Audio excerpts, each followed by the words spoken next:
movie making is about characters who transform.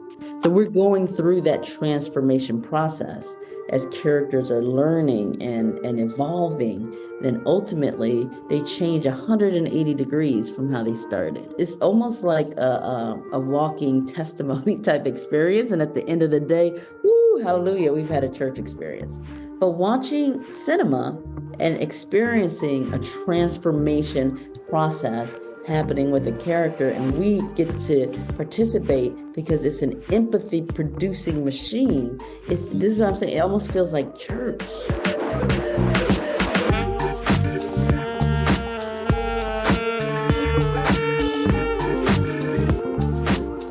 You are listening to the Act One podcast. I'm your host, James Duke. Thanks for tuning in.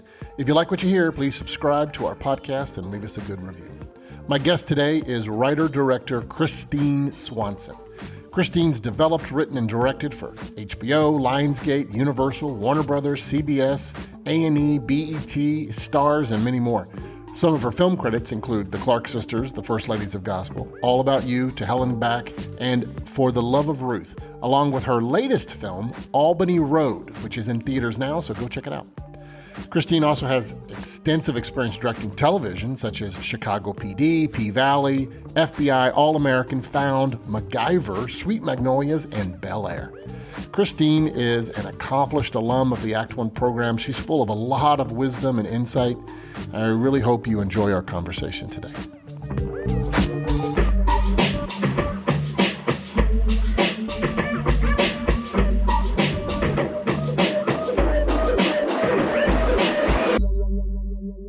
Christine Swanson, welcome to the Act One podcast. It's great to have you. Glad to be here. Thank you for having me. Christine, I'm a big fan of yours. I think you do some amazing stuff, and I want to make sure that we spend time just talking to you about all kinds of stuff. But there's a project coming out of your latest endeavor, which is a film that you wrote and directed, and it's called Albany Road, and I had the privilege to watch it. It's fantastic. Congratulations. Thank you. Let's start there. Let's start with Albany Road. What was the impetus for Albany Road? Because obviously you're a professional. You've been working as a writer-director for years. Right. And so what made you decide to strike out and make this film now? Well, this is a story that I probably started writing or thinking about 20 years ago, wrote it within the last 10 years. And then I've been shopping it around Hollywood and I didn't get any bites. The couple bites that I did get was one was from a producer of Faith who really loved the storytelling and felt that he saw this as a faith-based movie and he really wanted to make it and take it to market. Another one was another producer who wanted to take it to Fox Searchlight, thought it would be a perfect film for Fox Searchlight. And he said, well, I'm going to go attach a director to this and I'm going to take this to Fox Searchlight. And at that point I was like, whoa, I'm a director, who wrote out of necessity. And so either I direct this or not. And his response was, well, who are you? And at that point he's like, I don't think I can sell you. And I said, well, I think I could sell myself. Yeah. But he didn't want to put me in front of Fox Searchlight. So I said, well, I'm going to take my script and I'm going to keep it moving. And thank you for considering it. And by the way, you have daughters, I know. And one day I hope your daughters don't face somebody like you who is small-minded in their ability to think that a woman cannot direct the script that she wrote. So that was that. And then it sat on the shelf for another 5 years or so. And then I just delved into television directing for probably the last 5 years. I've been kind of pounding the pavement with that. And then right at the end of 2022, I just felt a nudge. And that nudge was, it's time. And time for what? And God's like, go do Albany Road. And I was like, but with what budget? With what money? Like, we don't. And then I'm like, no, that's not right. So I just kept focusing on TV directing. And at a certain point, God kept coming back. He was like, it's time to go do this movie. I said, with what money? And he's like, well, what do you have? I'm like, we don't have it. Okay, Lord, all I have is a fish and a loaf. What am I gonna do with that? And I kid you not, God was like, move, just move. And Wow. this movie ended up being 100% financed by my husband, producer Michael Swanson, and myself. And we just started with not enough money. Just went into production, and then we're pulling money from all different sources. Not sure if a couple of my kids will make it to college, but just using the resources that we had, which really at the end of the day, those are God's resources. Mm-hmm. And what God can do with our little is the end result of that is Albany Road. Wow. And I can tell you, having seen the film, it looks like an expensive film. I don't know what your final budget was, but it looks like a quality, high production, studio released film. So you guys definitely know what you're doing. Let's talk a little bit about the story. Mm-hmm. You said you've been working on this now for over 10 plus years. Yeah. And it's interesting for those who, I'm not going to give anything away. We want you to go see the film, but your film is structured, I think, in a really interesting way, in that it starts as a two-hander and then it shifts. So like the first hour of the film is like a two-hander, and then it shifts and becomes something else, and then it kind of shifts again. It's a really interesting structure because it's part road trip, part family drama. Can you just talk about it, because it seems like it also has maybe a deeply personal film. There's some parts to it, so I'm just curious, where did the story come from? Where did you get inspired, and then how much of it has changed over the years, or is what we're watching today what you first wrote? What we're watching today is probably 90% what I first wrote. Wow. So most of that is in the movie, and the few changes I'll explain. But many years ago, I did a feature film called All About You, almost now 25 years ago, and it starred Renee Elise Goldsberry, who is the star of Albany Road, and who Debbie Allen was also in my movie. And then I would watch Renee and Debbie Allen interact, and I thought, wow, that is really interesting. Like, they're so funny together. And then I thought, in my head, I'm like, oh, it would be interesting to put those two in a movie. And I was like, oh, it should be a road trip movie. And then it was like, oh, it should be in a snowstorm, So I just mined that in the back of my head. And then fast forward later, like my husband's mom dealt with some health issues. And a lot of it she kept hidden from us, because that's what parents do, I think, sometimes. And I was just marveling at the fact that this could occur. And it really stayed with me in a deep way. So I just combined those two elements. And I'm like, I'm gonna make a movie together about two intergenerational women who find each other and they hate each other, but they're forced to go on a road trip together. And then I'm gonna put them in a snowstorm. They're gonna have to go through all these kind of obstacles, and I'm gonna make it a comedy and a rom-com. So it was just a challenge of all of that and putting it into storytelling, and just to see, could this work? And so, and mind you, I'm a graduate of the Act One writing program. Many years, I went to NYU Film School, and I trained as a filmmaker director primarily. And at some point in my life, I decided, like, I wasn't getting work as a director, but people were coming to me for writing jobs, and I just felt like I don't feel like I have the training, like I was just writing based on pure talent, meaning like as a director, so I can reverse engineer things. Yeah, I know it was intuitive for you. You were just absolutely, like, yeah. Absolutely. I did feel that I lacked the structural tools to do it like from a blank page.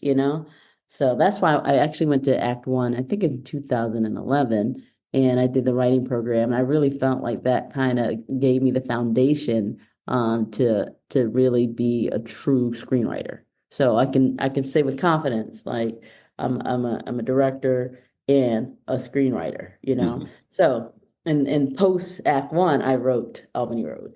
And I just felt like, and then as a director, I'm like, this is a movie that I know I could make that I want to see. Mhm. The part of it was like, how do I make this? And honestly, like I thought it was supposed to be this budget. And as you can tell, like on a production wise, based on what you see, I don't know that it could have been any better if a studio Mhm. had made it. Yeah. You know what I Yeah. mean? Right. Including with the talent, with the level of talent that Yeah. we had. I It's don't a know if great cast. It's a great cast. yes, Yeah.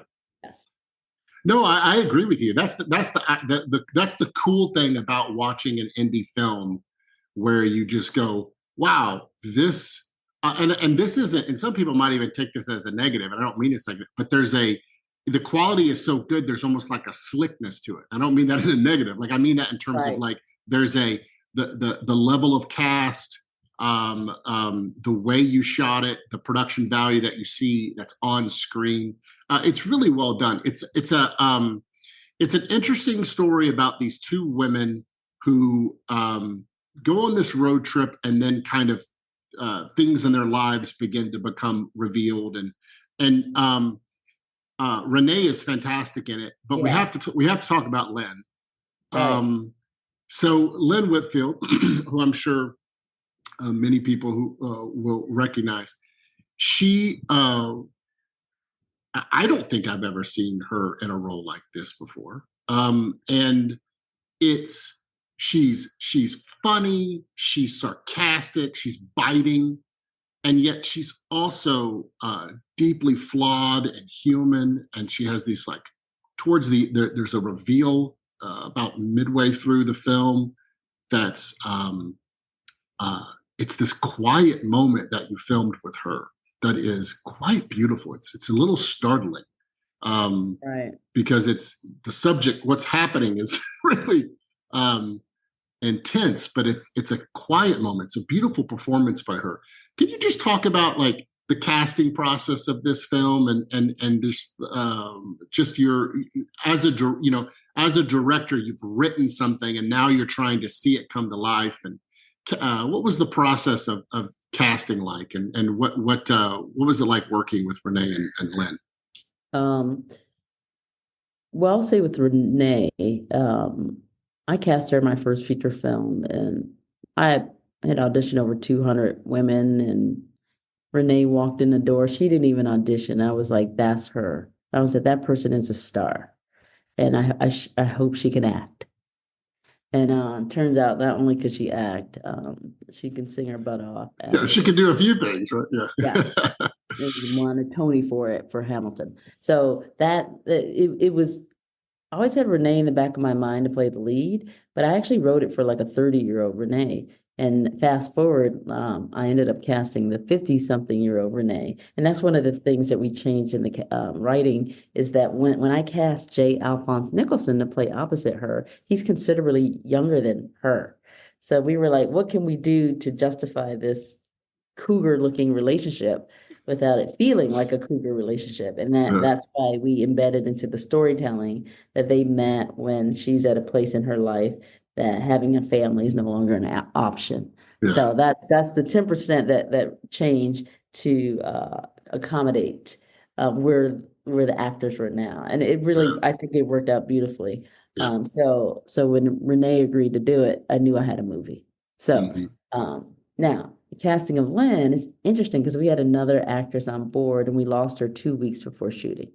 No. Yes. So we went down the casting list, and it's funny because I never saw Lynn Whitfield as this character. Yeah. So Right. there was a part of me that resisted casting her, which is utterly ridiculous now. But I just want to own up to the fact that it was by God's grace that Mm, we have Lynn Whitfield and not by my genius, mm, because my lack of genius could not foresee what Lynn Whitfield could do until Lynn Whitfield did it. And actually, I knew this when I had we offered her the role, and I had a meeting with her. And I was like, oh my gosh, we offered her this role. I don't know if she can do it, but the way things are set up, you have to make an offer first. Hmm. And so when I had a FaceTime meeting with her, and she called me from Louisiana, where she's from, and 10 seconds talking to the real Lynn Whitfield, I was like, oh my gosh, she can do this. Because mainly the character Paula required, um, just the word that Lynn and I used is a folksy element. She's Hmm. grounded. Yes, yes. There's no air to her beyond her own arrogance, Yeah, but she was just grounded in something that was different than what we would see Lynn Whitfield in, say, like in Greenleaf. right. Right. So it was just a question of, did I feel that she can do it? Yeah. And in the conversation, I knew right away she could. And then we were lucky enough that she was like, I want to do this. And I'm like, okay. So I call that God's divine providence, because I think God knew that it was time for Lynn to get her flowers. Mm, mm. And I think in this role, everywhere we have screened it, people just go bananas over her performance. And it's just, it's beautiful to watch, because she's so deserving of it, but not seeking it. She's not seeking flowers. And that's exactly why you give them their flowers, Yes. because she just put in work, and it was work for her. It was work for her to ground this character, because her go-to is this more uh erudite. Erudite. Yeah, Yeah. regal almost. Yes, yes, Yes. yes, And yes. it was like, crush the regal, Lynn. Hmm. And then Hmm. even at certain times, I'm like, Lynn, there are gonna be times when I need you not to wear makeup. And she was, Mm, what? mm. And I'm like, yes, we have to just take off the mask, take off the mask. And it was a little bit of a step for her, but she just leaned into it. That's what I'm saying. Like, it wasn't just an everyday acting role. This is Oscar level type of commitment and performance and delivery of this character that she had to pull out of the recesses of her toolkit to make sure that this character showed up in the way that she did. So Mm. that's just that kind of work ethic and allegiance to the story is just amazing. What's your process for working with actors? Mhm. You mentioned about talking to Lynn about no makeup, things like that. A lot of people don't realize oftentimes with indie films, there's not usually a lot of time to rehearse. So I'm not sure if you guys had any kind of rehearsal or whatever. So just walk us through what's your process like working with direct actors on set? Well, I would say that most of the actors that I chose for the lead roles were people that I knew or worked with. So J. Alphonse Nicholson, I directed him in P Valley. So when I directed him, like day one, I looked at this guy and I was like, this guy's a movie star and he doesn't even know it. And that's when you have to snatch people up before before they know in their heads that, oh, I'm Denzel. Um, because they're more amenable to working with Yeah, you on a lower budget. right. So I looked at that guy and I was like, he's a young Marlon Brando. Mm. And I just got excited about that, because you don't see that every day. And I just felt like I discovered something, and like it was a secret. And like, obviously it's not a secret, because he was discovered to be cast on P Valley, and he's magnificent in that. But I saw him differently as a leading man playing opposite Renee Goldsberry. Mhm. And because of their age difference, nobody would think of them as a couple in a movie. And I'm telling you, their chemistry sizzles like Mhm. so It much. does. It's like Tom Hanks and Megan, Meg what's her Ryan. Meg Ryan. Yeah. It's that kind of special energy. And so just as a director, that's what I'm directing for. What is it that we can create that feels magical, that will pop off screen and touch audiences.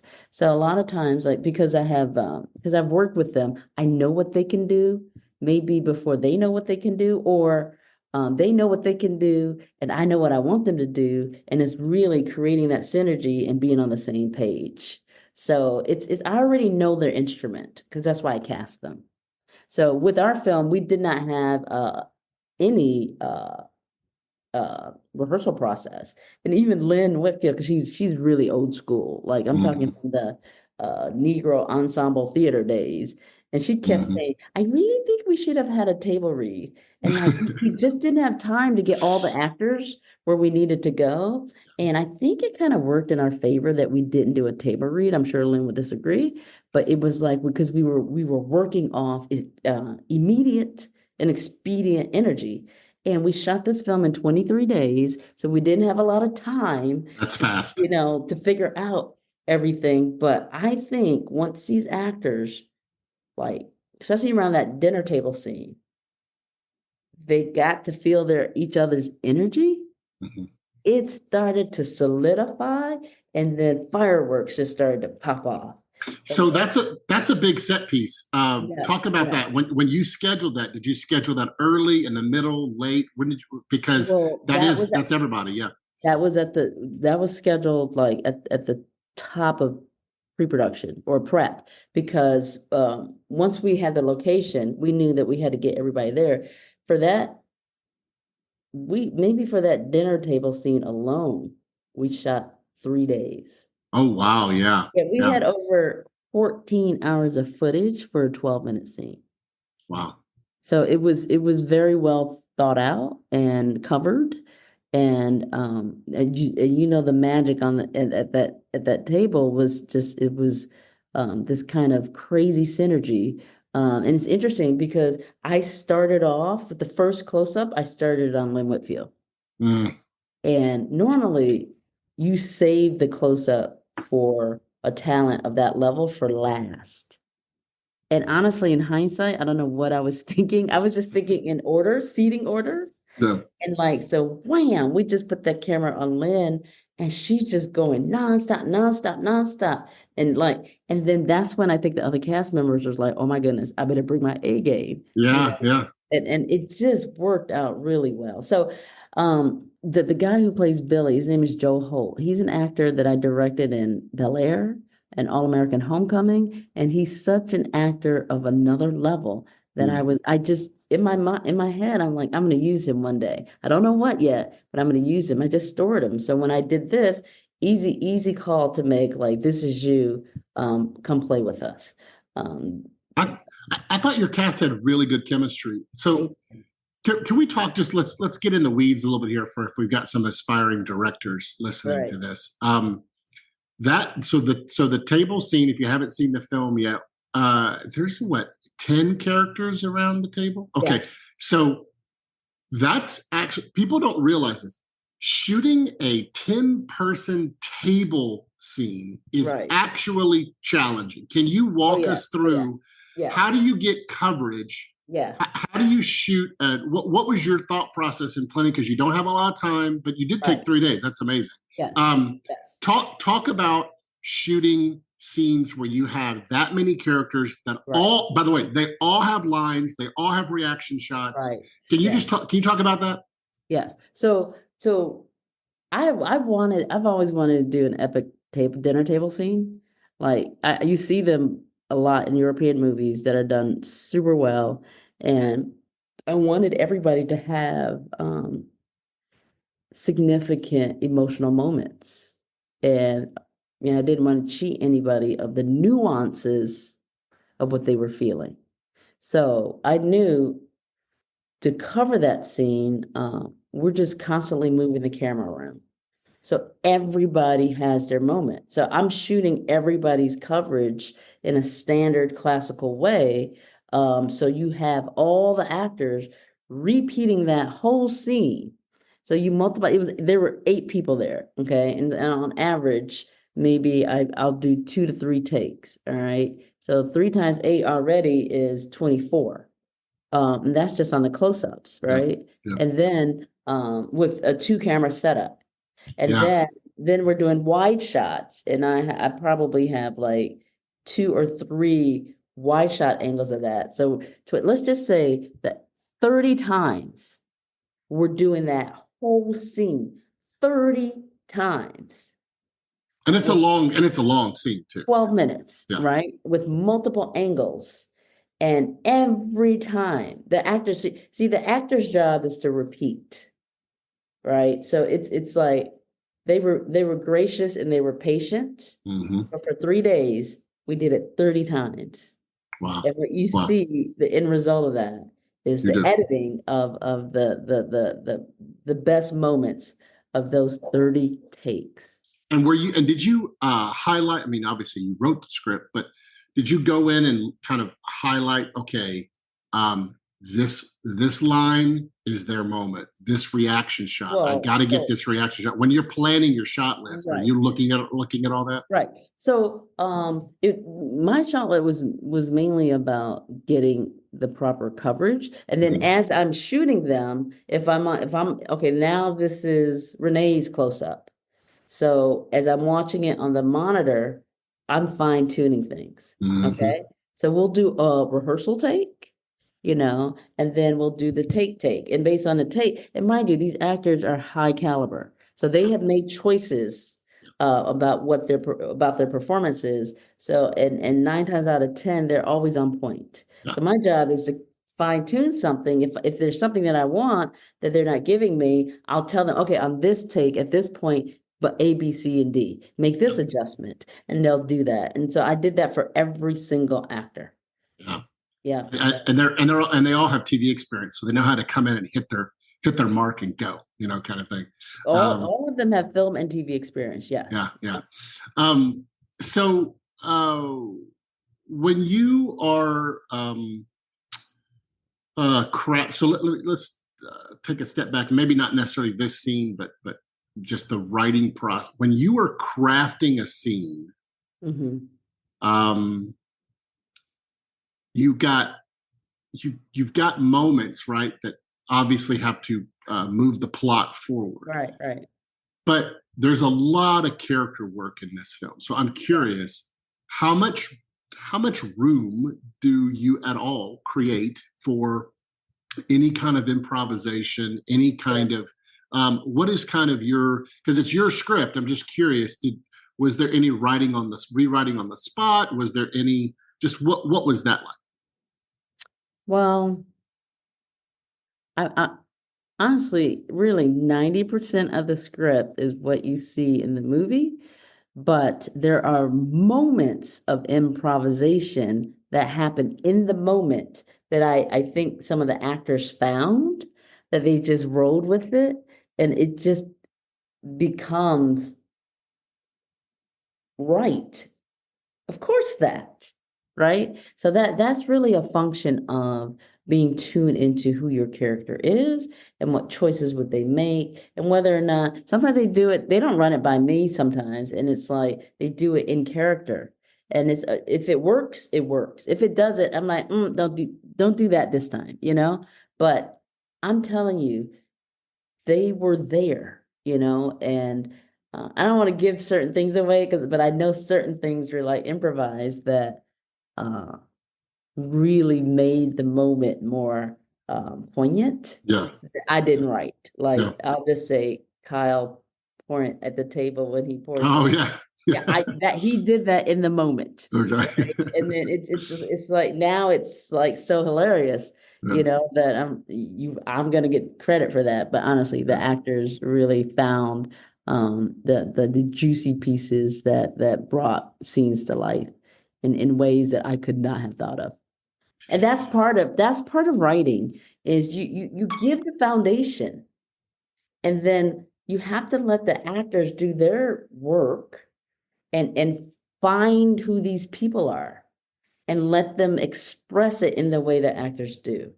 And again, my job is to just yay it or nay it, but 9 times out of 10, I'm rooting for your choices because I trust your take on who this character is. You, uh, one of the things that I noticed about this film, and you, I just found it, I found this interesting, and I wanted to ask you about it. I was pleasantly surprised that there were quite a few scenes in this movie that you really let kind of air out and breathe and take its time. And I was thinking about you being this, very successful TV director. And I thought, Mhm. oh, like typically in TV, your scenes are, 2 pages and you're out, 1.5 pages and you're out.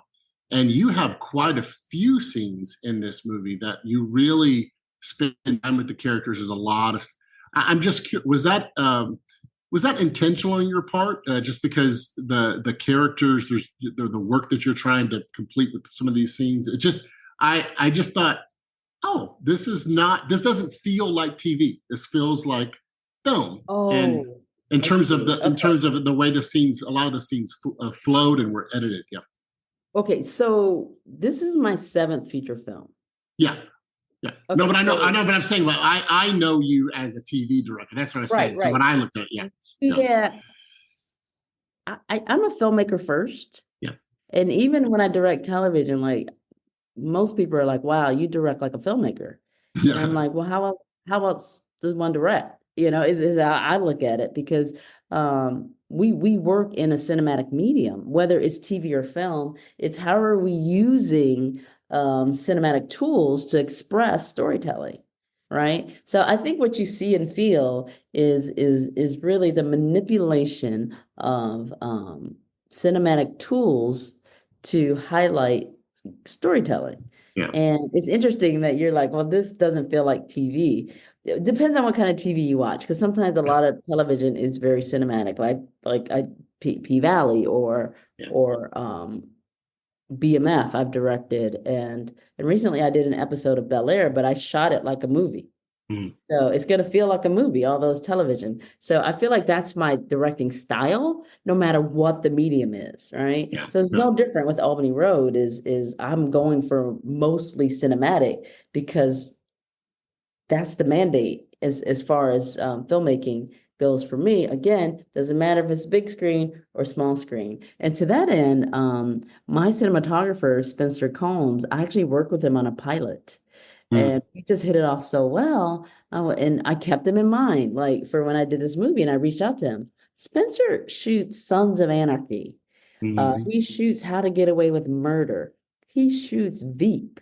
So he works on these big budgeted, high level productions all the time. And I was like, hey, would you be interested in shooting like a low budget rom-com that we'll shoot in Champaign, Illinois in the wintertime when it's freezing? And I didn't know that I could get a Spencer Combs. And he was like, I've been waiting my whole career for something like this. So honestly, it's having people who are really good at what they do, mm, working with a director who knows what she wants, and then getting high caliber actors. Like we can't shortchange them, right? yeah, So yeah, I was always looking for what's the most cinematic way that we can tell this story with the time and the tools that we have. So I'm a filmmaker first. I love movies. I came into this business only wanted to be a movie director, not even thinking about directing television at that time, which is almost 30 years ago, right? Now TV is really ubiquitous. It's everywhere. And that is primarily like where I get most of my work, So those skills are transferable. It's just you have to understand. I always teach my students that movies is a director's medium. Television is a writer's medium. You have to know where you are. So when I'm directing television, it's always in service to the showrunner and their vision and with the team that they've already set up. yeah, So I have to plug into that, right? When I do a movie, I create the world. yeah, I build the team and they have to plug into my vision. So the approach is going to be different and the hopefully the feeling is different too in terms of the end result. yeah, yeah. That's a really good point. Um, so I'm trying to figure out, can you answer this question without giving anything away for people who haven't seen the movie? Mhm. But to you, what is the deer?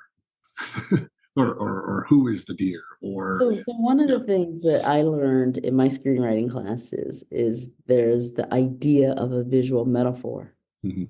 that encompasses the theme in the storytelling. And I'm a filmmaker of color. I'm a Black female. I'm actually half Korean as well. And so I just feel like a lot of Black movies in particular don't deal in the space of imagery. They deal in the space of dialogue. And Mm, it's telling stories by talking, talking, talking, talking, talking, and we're just shooting people talking. And that's not as interesting to me. And mm, that's not what inspires me as a storyteller. And what I want to do, particularly if I with this type of story and these types of people, I wanted to make sure that we also highlighted the themes of the storytelling in ways that are visual. And so one idea was to incorporate the symbolic object that really spoke to meaning on a different level that if set up properly, the audience would understand.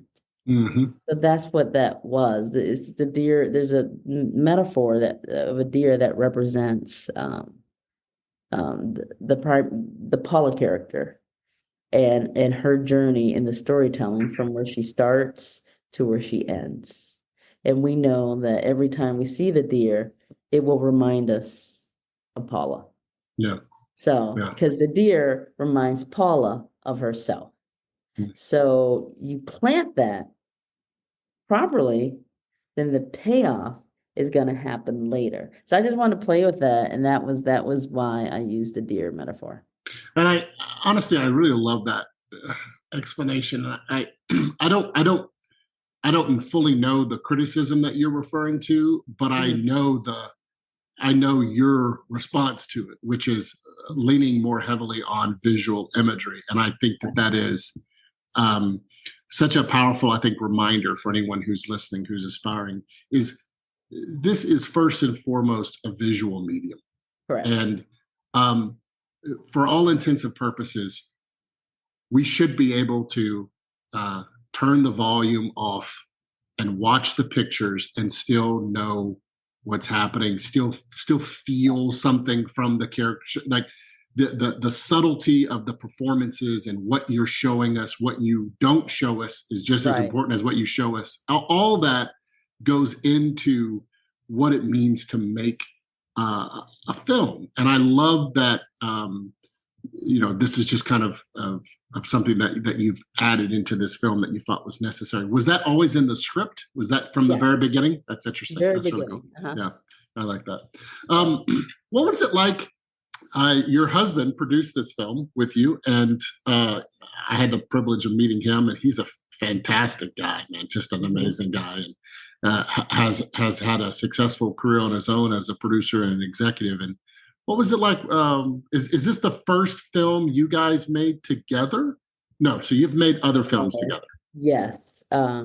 This is maybe the third film that we produced together. What's it like working with your husband on set every day? Honestly, it's a question that keeps coming up over and over again, and I'm a little surprised by it because the assumption is that it's hard to work with your spouse potentially, but like he's a producer of the highest level. Like he's senior VP of production at a studio. So it's like, dude, if you're gonna have a producer, have that producer. He just happens to be my husband. That's right. And it's so we have a very a cohesive working relationship because we both do different things and we complement each other, kind of like in a marriage, right? So honestly, he's easily the best producer I've ever worked with, and like I wouldn't have it in any other way. I can imagine just the advantage of having that second hand where he can anticipate things that before you even need them. He can, any good producer is going to do that, but he's your husband, so he's able to do that even more, right? On top of it, and mind you, it's all our money, so he's very on top of it. So it was great, and it's something that we want to do more of. Mhm. I think beyond making movies, our greatest productions to date have been our four children.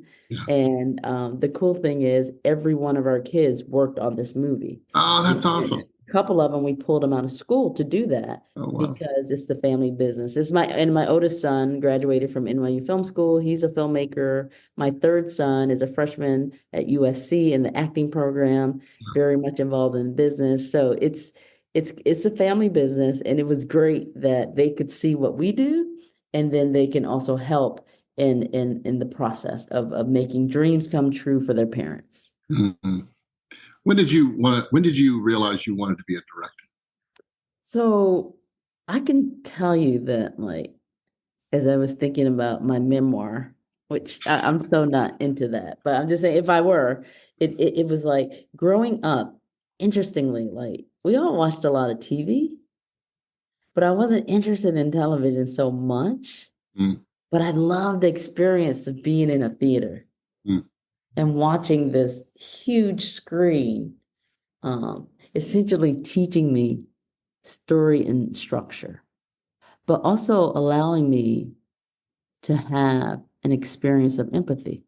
Mm. Now, television does that too in its own way, but the way that movies do it, this is I say, movie making is about characters who transform. So we're going through that transformation process as characters are learning and evolving. Then ultimately, they change 180 degrees from how they started.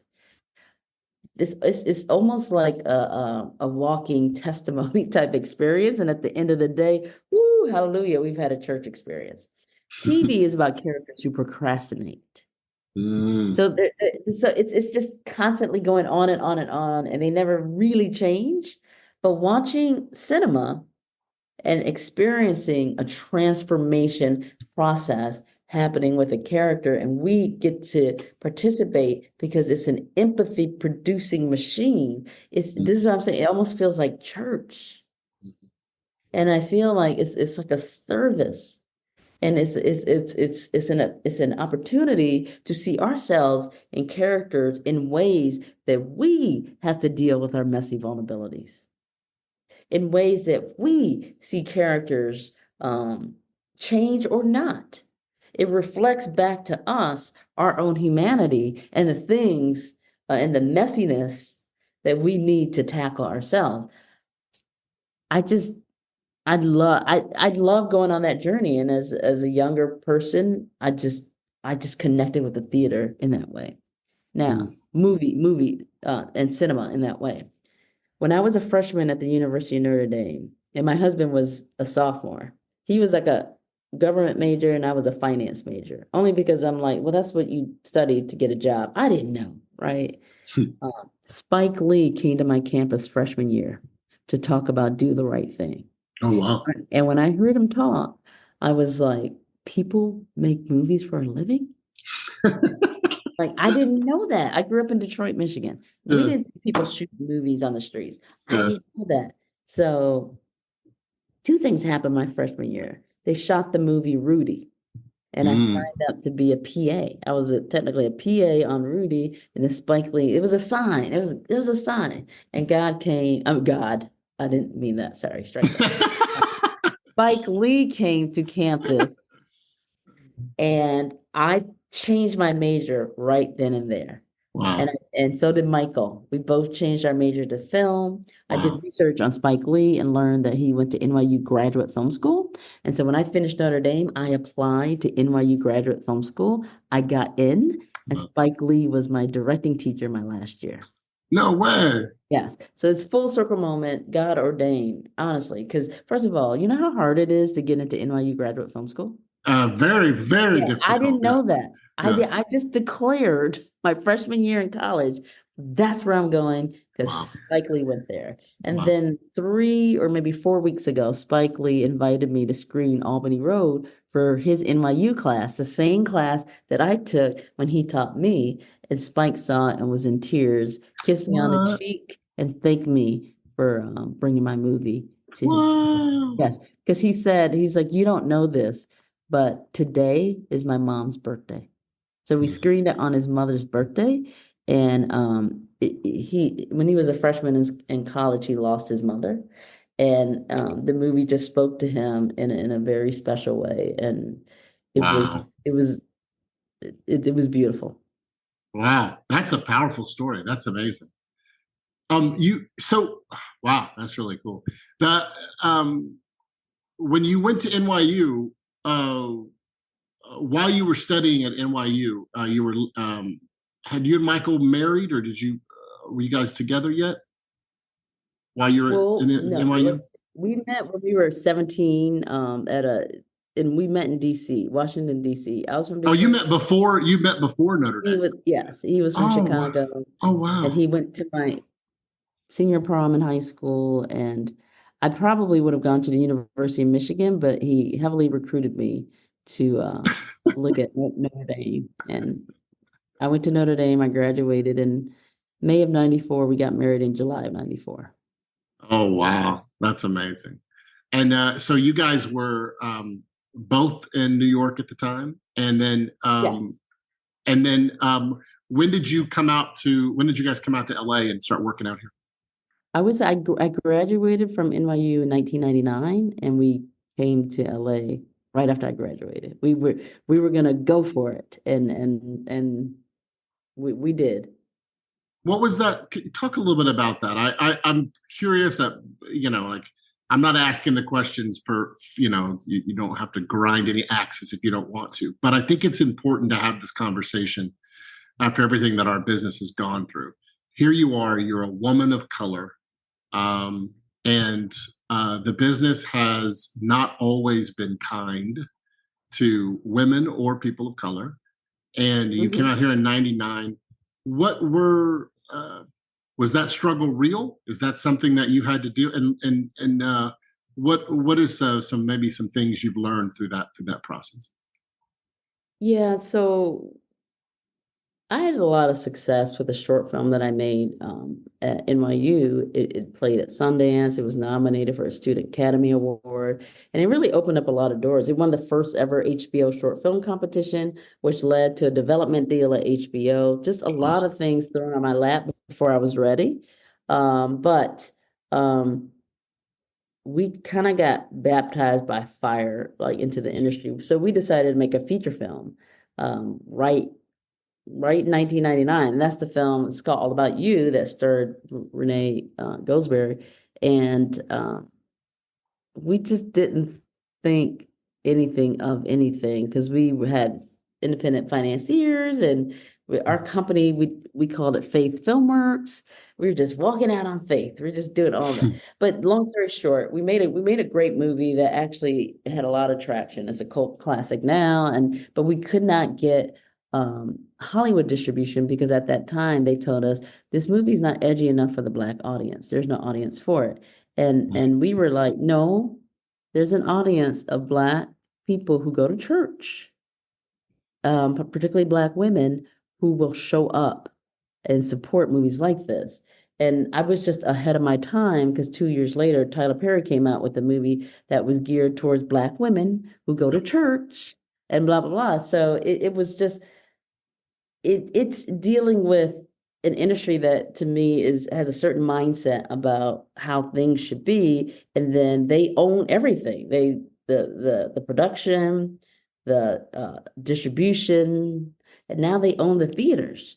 So it's a really troubling monopoly that's in place. So it's like if you're not supported by them here, then you can't get it distributed here, then who's going to see it, right? And back then, like our movie came out on DVD. It's the highest Mhm. selling DVD in the history of that company's Wow. record. So and that was mostly by word of mouth. So when a movie does well by word of mouth on DVD, that means it would have done gangbusters in theaters. So it was coming face to face with an industry that just was not um it was I was ahead of the industry in my mind in terms of the content that people wanted to see. And this is the same thing that happened. Fast forward 25 years later with Albany Road. I pitched it. Nobody wanted to make it. So we just made it on our own. And then we shopped it around for distribution, and people wanted it for streaming. And I'm like, no, you guys are missing it. Like, this is the holiday movie of the year. Like, if you can't wrap your mind around that, then we'll just have to take it out ourselves. And here we go, we're taking it out ourselves. And it's a faith-based movie. We don't advertise it as that, but of course it's a faith-based movie. I've just done it in a way that it doesn't clock you over the head with the messaging or feel Pollyannish, but it's highly commercial and Yeah. highly entertaining. It just happens to have a faith message as well. So it Yeah. has all the components that really can work. And for what it's worth, with a primarily Black cast, we screened it at Roger Ebert Fest, which was 700 white people in a theater in Champaign, Illinois. We got 2 standing ovations. That's awesome. So it has major crossover appeal. So here we are in the David and Goliath situation again, with an industry that is quite frankly imploding because they don't know what they're doing. They spend a lot of money on the wrong things. They spend too much money on marketing and advertising and not enough on actually creating good content, and not enough sharing revenue with the artists who create the content. So I feel like we're just in a time in this industry where everything is in influx. But I look at it as if, again, if it's a David and Goliath story, who won, right? If it's a story of great upheaval in a worldly system that negates the truth of God's love. At the end of the day, God is on the throne, and God will have the final say.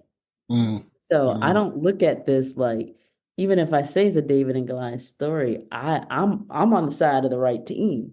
And if I'm on the side of the right team, we know how that ends, right? And that doesn't mean, let me be very clear, because this is where I feel a lot of Christian people have muddied the waters.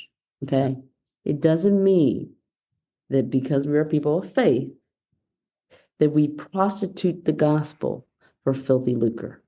It does not mean that. It does not mean that we throw together movies with a faith-based message to get Christian audiences show up and support, and then we make all this money and do what with it?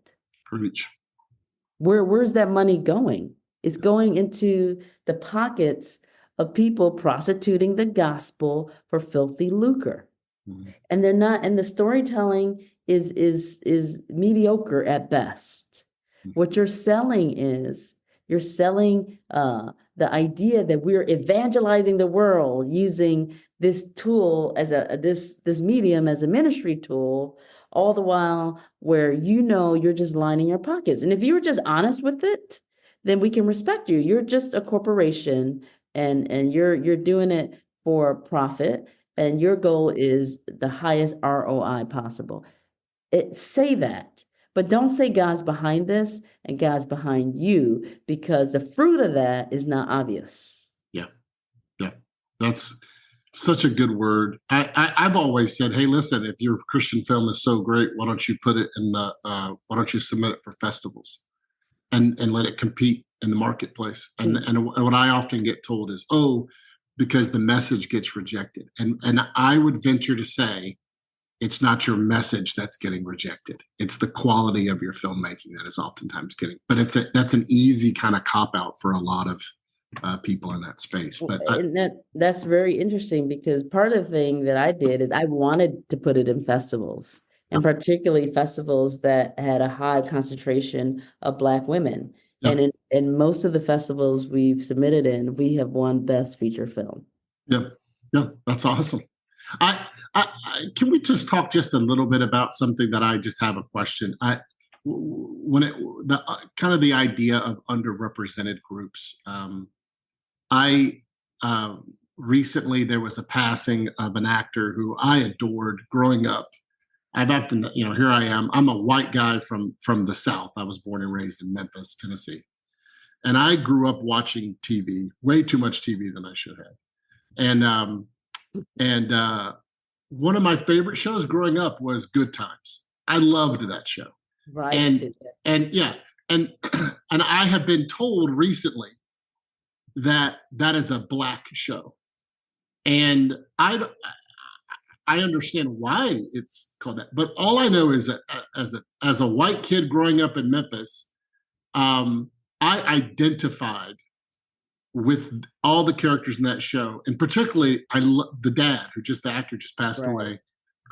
It makes me think of this, Mm. and he reminded me a lot of my dad, and I had so much connection to those characters that when people tell me it was a black show, I go, I don't know if it's, I don't know. So here's my question to you. I know that there are underrepresented groups. I know it's important. But having said that, you touched on, like, I wouldn't call your film a black film. Like, is that, would that, like, where have we not gone far enough, and where would you say maybe we've gone too far? What's your kind of take on, because I do think that film, like you said earlier, film are empathy machines, and we need to be introduced to worlds and people's lives that we don't know, don't encounter on a regular basis, things like that. But I feel like some of this has turned into marketing ploys versus, like, guys, this is a human story. And Amen. right. So what's your take on all that? Well, that's one of the things that I had hoped to do with this movie, and I've gotten the answers already in the festivals that we've screened at, and we're getting standing ovations from white people, and white people telling me, please stop calling this a black movie, because this movie spoke to me and moved me in such a way that I haven't felt in a long time, that, I'm, that doesn't compute with me or for me. So, but for black people will say, oh my gosh, I've never seen a movie that had images of us shown in this way that really reflected humanity so deeply, that I'm so touched. And I'm like, what? And they're like, what? This is brand new for us almost. And so see the discrepancy of that. So what that is speaking to is, again, an industry that has created a model for advertising and marketing purposes, that this is this because it has black people in it, Yeah, right? yeah, yeah. As opposed to looking at the story for the inherent value of what the storytelling is, and then coming away with it saying, this is a universal story that has a message for all of humanity. Yeah. Like, Yeah. no, so that's not what they see first, because they don't know how to sell something that really is universal with just Asian people. Yeah. Just black people, Yeah. right? Yeah. So that's a limitation of imagination for marketers, right? Yeah. But let's flip it and say it like this. This is a faith-based movie. Would white Christians see it as that? I think the answer is yes. Yes. Mm-hmm. How do we get it to white people, and how do we say, white Christians, Yeah. this is a movie for you? Yeah. And could white Christians look at the poster and decide, is this a movie for me? So it's I think it's a again, a marketing thing, but I think once we people of faith agree that there is no Greek or Jew, there is no male or female, if we really believe that, and we tell you, my gosh, God is reflected in the storytelling, don't miss it. Yeah. I would love to see the groundswell of support from white Christians, Yeah. but white Christians have been talked to and marketed in such a way, like I said, by the people selling, prostituting the gospel for filthy lucre, that they only think a faith-based film looks like this. Yeah. Yeah. So then they become closed-minded, Yeah. and now there's a conundrum. But here's the thing, like, I felt inherently that my job was to do this movie, and then really the end result is not my business. if God told me to do this, which I believe. So then the end result is God's business. And I believe it will find its way into the hearts of all Christians, if that is indeed what they're seeking, like they say. But I think because of the way they've been marketed to, in many ways, they have been fine-tuned to be agenda-oriented, as opposed to being story-oriented. And because if you're story-oriented, then Christ can drop a parable in your spirit and speak to you no matter where it comes from. Are you open to that, is the question. Amen. Yeah, I mean, you and I both know as storytellers, there's rules to genre. And now, unfortunately, there's this subgenre marketing that there are rules to. And and there's and maybe less rules and more boxes that have to be checked. And I think that people don't miss the fact that those boxes are not inherently true. They are boxes that people have said, how do we maximize dollars to reach it? And so they are comfortable with minimizing certain things in those kind of stories and elevating other things that it's just like, wow, that is neither, it's based, but I don't know if it's faith. Right. I like that. It's based, right. Not faith. I forgot to ask you when you brought up Spike Lee, who, by the way, is arguably our most celebrated Black filmmaker and doesn't make what would you call Black film. Do the Right Thing is about a particular subset of Black culture, but it's not a Black, like Malcolm X. Like, these are not films. These are films that someone like me, a white guy who grew up in the South, can completely immerse myself in. Mo Better Blues. I can completely immerse myself in these stories because they're human stories. And so, but anyway, I digress a little bit. What would you say are maybe one or two key lessons you learned from Spike, maybe watching his films or having him talk to you, mentor you a little bit, whether it's in class or whatever? What are some things maybe you learned from him?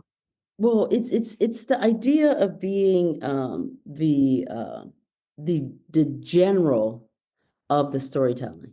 So a lot of directing, it's not a sexy job, I think people think it is, but it's really having a vision and really the tools and the mindset of a general, like leading an army. And we are going to get this done. And so I just learned from him early on is it's the cult of personality sometimes. Like, he just commands a certain type of allegiance and a wanting to do whatever it is that he tells you to do. And I realized right away, like, if you cannot command an army, this job is not for you. Because what he did starting out, especially on an indie level, just required this kind of war type mentality. Like, today I have enough to shoot these 2 scenes.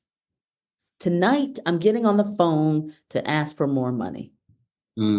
Like, it just requires a skill set that forces you to come outside of your own ego and decide, like, this is what I want to get done by any means necessary, to quote Malcolm X. So I learned that early on, and I learned that in film school. Like, the directors who actually get things done are generals at heart. They're team leaders at heart, and they're creatives. But it's like, if I can't manage the army, then I can't win this war, because filmmaking is war. So that's what I learned. That's really, I learned that from Spike right off. And I was like, either you lead and have the potential to thrive, or you'll get swallowed up in the process and you'll never come out of the trenches. That's good. What would you, kind of to wrap us up, we have a lot of aspiring filmmakers, a lot of aspiring directors listening to this podcast. If you were talking to young Christine today, starting out again, what would be your advice to someone who says, I just heard your podcast. I want to be a director. What do I do? What's your advice? Where should they start? What should they be doing? How should they start investing early on in their career? Well, it's okay. Let's start with TV, because filmmaking is so hard that I don't even know how to begin to advise people today. It's hard if you don't have one or two things. If you don't have talent and that general mentality that I said, and financing. Forget it. If you don't have financing, you're not making movies. You're just not. Because the goal of making movies is for people to see it. If you can't finance it and then get it distributed, so that's a whole nother podcast in and of itself. But let's just say television directing, because there are tons of TV shows out there, and everyone requires a director. So I would say minimally, what you need to start off with is craft. Like, how to tell a story using actors, camera, and department heads. And department heads include production designer, costume designer, head of hair, and then having the language and the acumen to speak to a cinematographer to discuss how are we going to cover scenes. Okay, so that's an acumen that you don't just wake up knowing.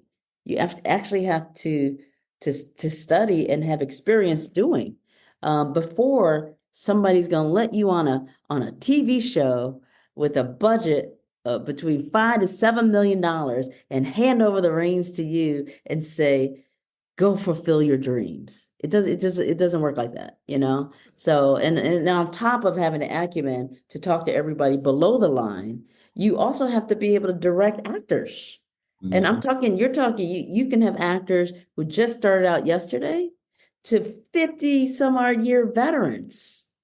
And your job is to communicate to all of them, and rather quickly, because time is money, to get what you need based on what the script requires. You also have to have an understanding of how scripts work, and what writers are writing, what their intent is, and how can you communicate that to the actors and then to the cinematographers, and then you pull it all together in like a steaming pot of gumbo, and it also has to taste good. So it's not for the faint at heart, but at the same time, it is something that you can aspire to do and be successful at it. But the steps are many.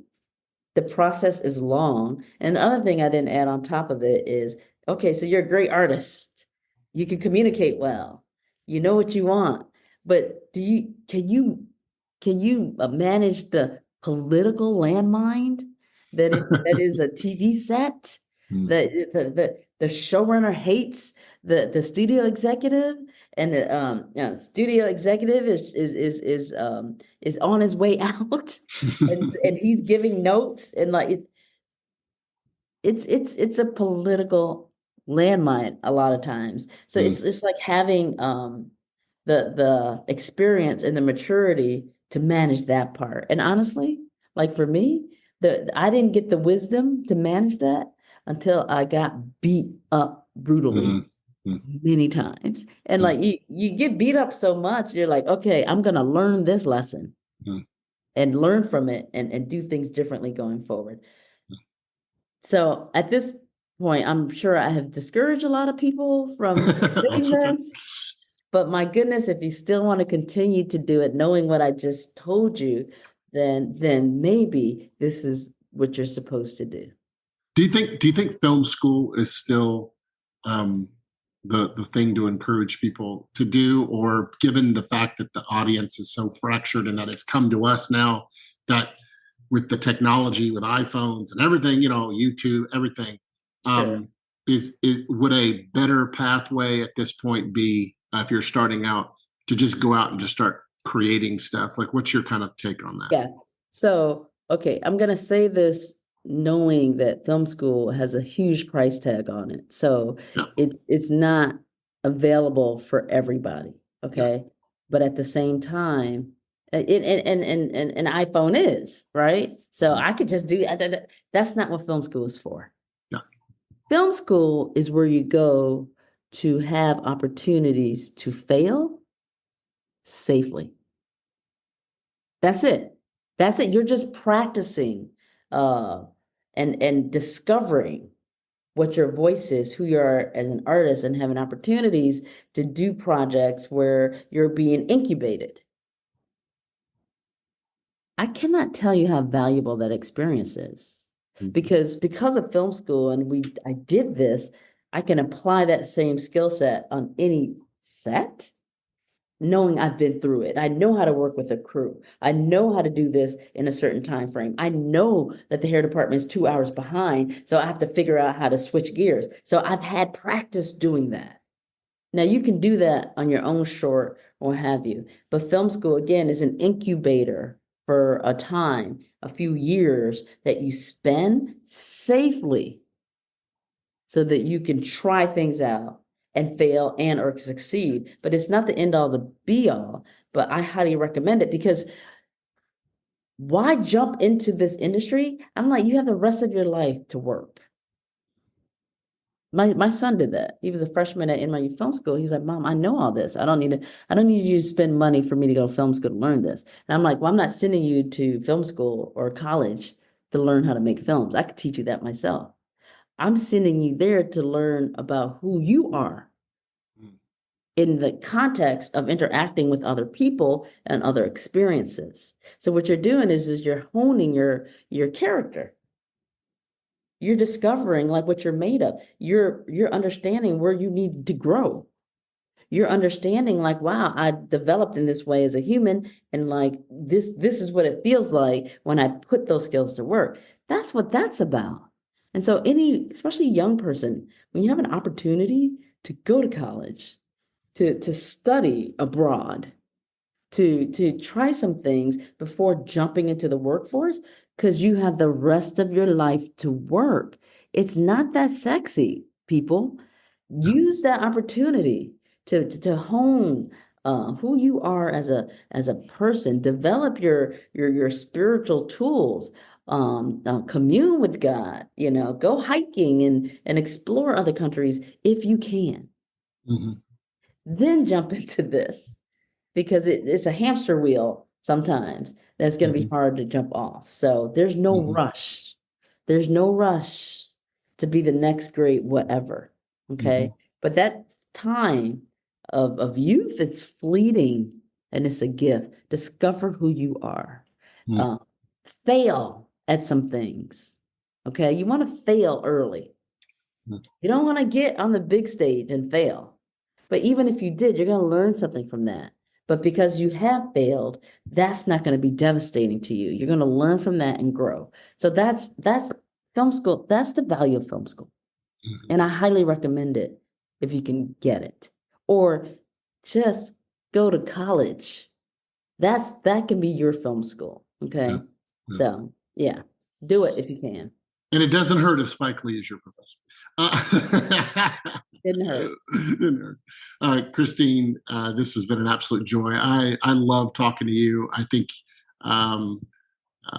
so much of what you say resonates with me, and I think it's going to resonate with the audience. And we're very proud of you. And you're an accomplished filmmaker. You've done a lot, and I think people are going to really enjoy your latest film. So just a reminder, Albany Road in theaters November 15th. Yeah. And I'll make sure everyone gets all the information on this on the podcast too. They can look up where to buy tickets and all that kind of stuff. So thank you so much. We always like to close our podcast by praying for our guests. Would you allow me to do that? Yes. Thank you. Heavenly Father, just thank you. Thank you for Christine. Thank you for just who she is, how you have uniquely created her to be a storyteller, to be a filmmaker, to be a director, a writer and director. Thank you for birthing stories in her and giving her the skills and the tenacity and the perseverance to tell these stories. God, we pray that you would just continue to develop in her the woman that you want her to be, the mother, the wife, the friend, the director, the writer. God, I pray you would bless her endeavors. I pray you would bless her family, bless her work, bless this project. And we just thank you for the time spent together today. And we love you, God. We pray this in Jesus' name and your promises we stand. Amen. Thank you for listening to the Act One podcast. Celebrating over 20 years as the premier training program for Christians in Hollywood, Act One is a Christian community of entertainment industry professionals who train and equip storytellers to create works of truth, goodness, and beauty. The Act One program is a division of Master Media International. To financially support the mission of Act One or to learn more about our programs, visit us online at actoneprogram.com. And to learn more about the work of Master Media, go to mastermedia.com.